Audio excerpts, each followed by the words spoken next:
All right, so I just want to make a quick video. I've been answering a lot of questions about what I've been making and how it works and what it actually does and all that stuff. So I figured I'd look a lot easier to understand on a video than just taking pictures. So I built this table here.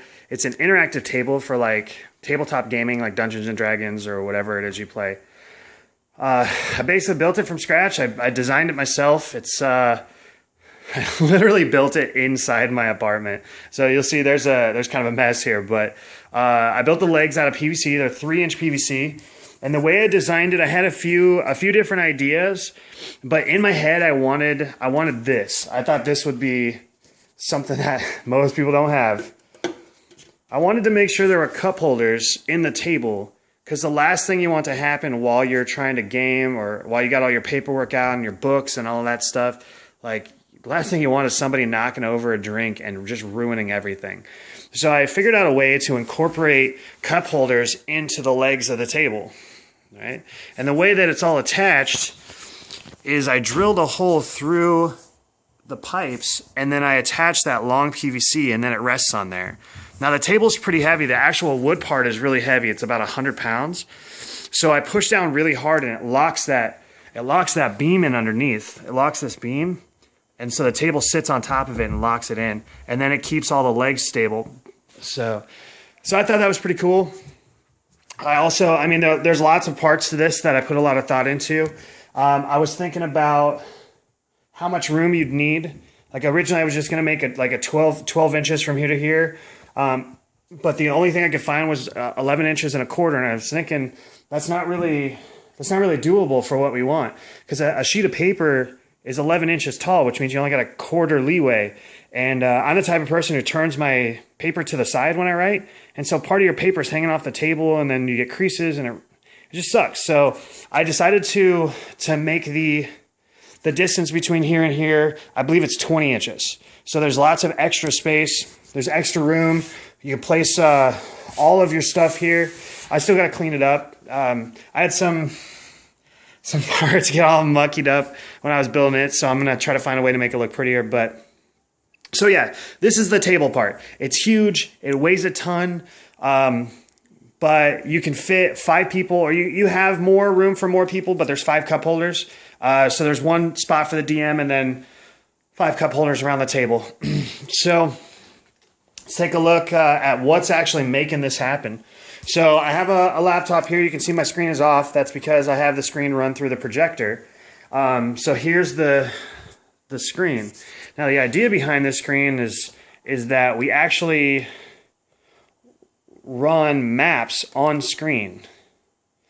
I didn't mean to open Photoshop here, sorry. So we actually run maps on screen. And then the cool thing is we have a program that will actually have like your character on the map, and you can move your character from square to square.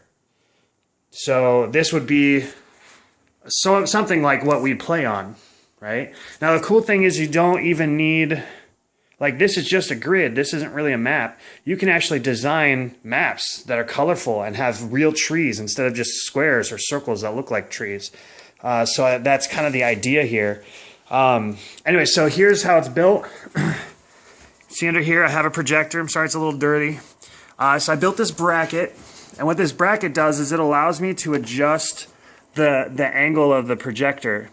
So this second bar here is both a brace for the legs, and it helps mount the projector at the right angle. So the projector projects down at a mirror under the table, and then the mirror projects up to the table. So at this point, it's not the perfect size. I tried to do a lot of math and measurements and stuff, and a lot of it was really just eyeballed. I think this is the best I can do as far as size is concerned. I can't really get it much bigger because there has to be more distance between the projector and the mirror and the table. I did make the table, I think it's 36 inches high, which is about 3 or 4 inches higher than a normal table.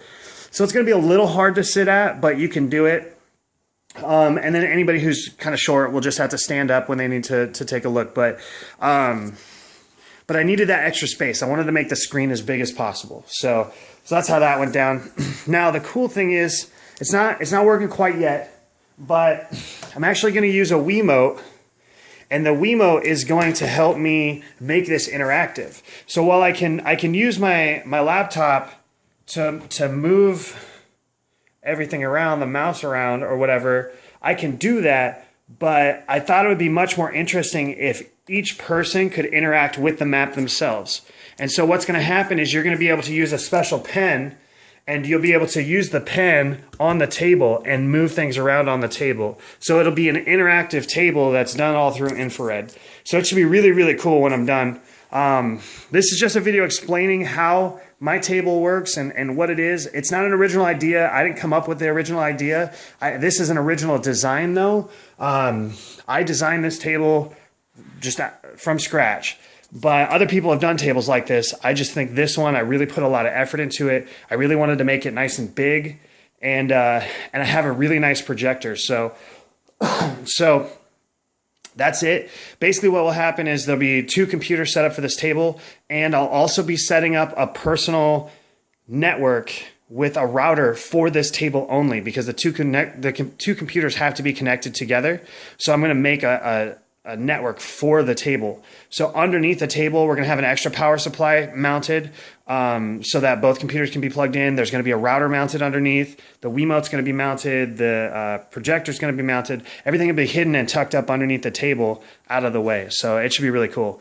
Anyway, so hopefully this explains what it is I'm doing exactly. And I'm going to be moving it tomorrow back to the place where we're gaming over at Krypton Comics. So if you want to see it, we play on Wednesday nights. You're welcome to come by and take a look. I think we get there around 4 and we start playing around 6. So that's it. Thanks for watching.